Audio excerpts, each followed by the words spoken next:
Okay, this video is called Are Drugs a Joke? And this is a painting here of Copernicus, the Polish astronomer, who's also a priest, a Catholic. This painting is by Jan Matejko, the Polish artist. And the point of it is a Copernican moment or a Copernican inversion is when one sees something from a totally new way. Instead of seeing the Earth is in the center of the universe, you saw that the sun was in the center of the universe. And it relates also to medicine. The way medical students are trained in the United States, they're basically told that pharmacology is the center of medicine. You basically learn, pathophysiology, you learn pharmacology because that's what medicine's all about. You match the ill to the pill and send a bill.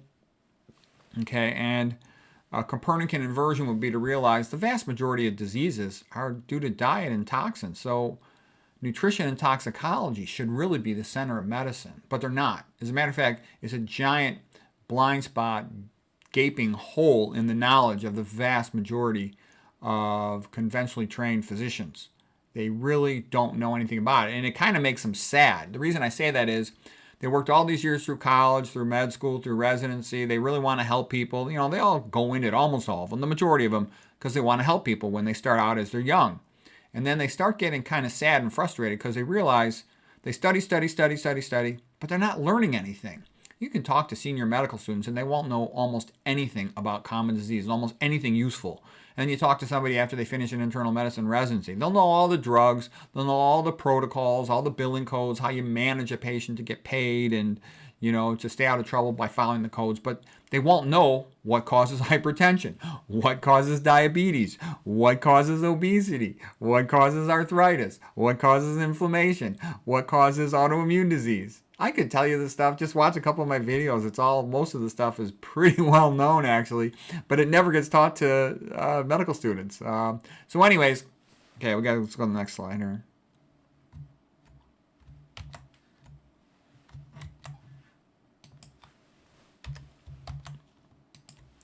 So this talk is Are Drugs a Joke? And like I said, all these diseases in conventional medicine are called chronic.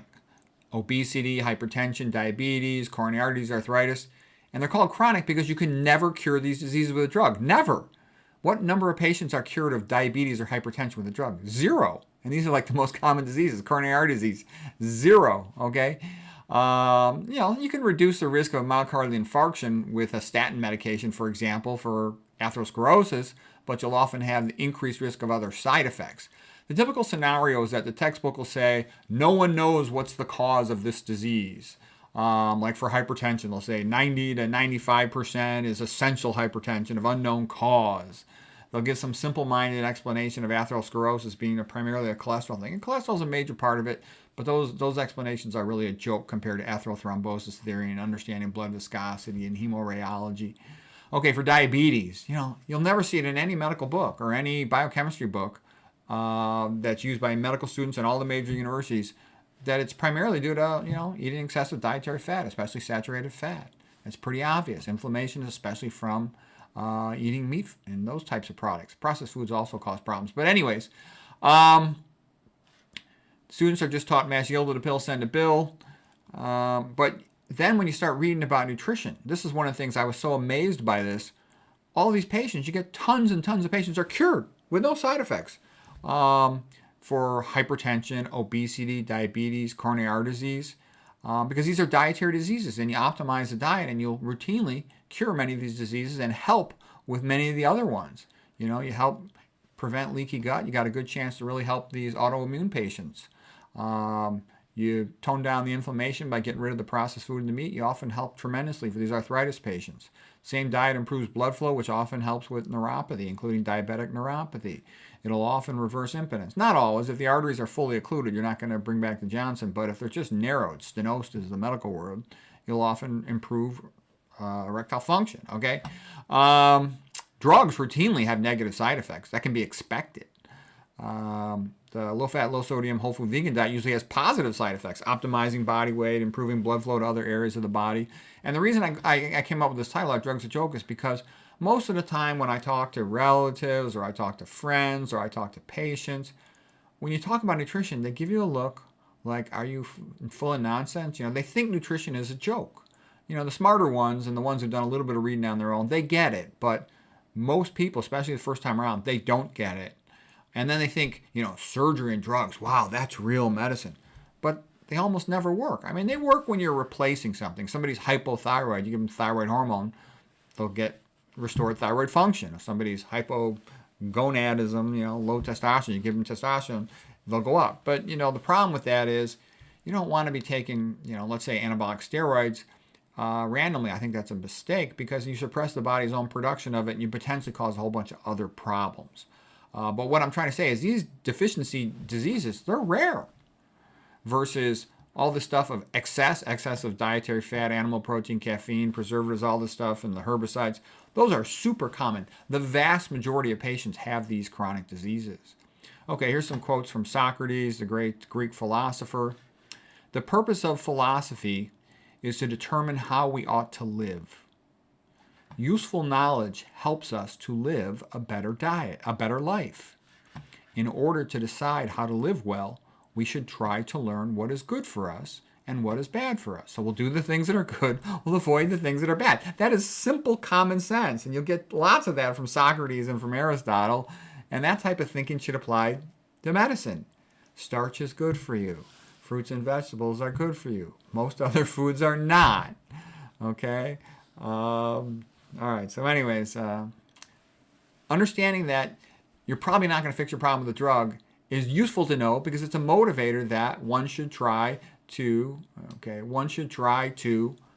learn about this other stuff. Dietary diseases are fixed by improving diet and by avoiding toxins, and there's lots of toxins in food. So the good news is this is all doable, but you have to realize it's going to depend on you. Your doctor probably won't know this stuff. And a lot of people say, oh, they're confused. There's so much contradicting information on the internet. Well, you decide for yourself, what path you want to go. But here's the advice I would give. I studied this stuff pretty extensively. He's the best in nutrition doctors. I've studied all of them that I'm aware of pretty extensively.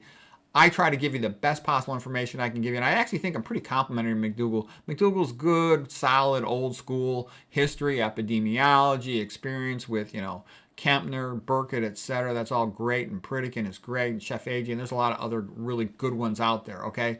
And then I'll just tend to give you more detail about the biochemical mechanisms, the molecular biology behind it.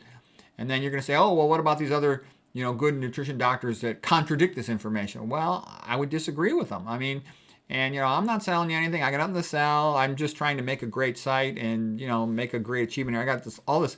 Conventional medicine only takes an IQ for me about 130. I got lots and lots of IQ left over after that I want to use to do something good. Okay, I like writing books, but nobody reads books, so I'm making this YouTube channel. So, anyways, we're trying to help you. And also, I think Christian mentality, or at least the Christian ethics, biblical ethics. Man is created in the image of God, therefore, as part divine. You need that, because otherwise, everything gets run by Big Pharma with the idea that, you're just a talking primate, no loyalty to you. Loyalty is to stockholders to make money. And once you go down that path, it's hard to fix anything. So if you get this, that the drugs are probably not going to fix your problem because it's probably diet and toxicology, you can search that out. This is where you're going to end up, where we talked, and you got a good chance to improve. So that's how it usually goes, if that's what it really is, and that's what it most often is. So, and if you catch it, the sooner the better. So anyways, hope that helps.